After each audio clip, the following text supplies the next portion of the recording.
So this is the beautiful vintage Coach chunky case, style number 7165 in mahogany brown, and I'd estimate it's probably made in the 90s. So here's what the front looks like. As you can see, it does have the little Coach cartouche right there, the little stamp, and it's in very nice condition. I don't think it was likely ever used, so it's very nicely preserved, and it does come with the matching hang tag.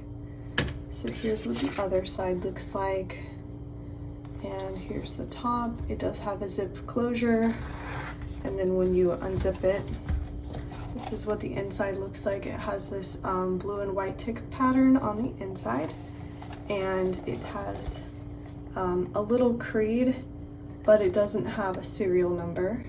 So there's a close-up so you can see that it is authentic.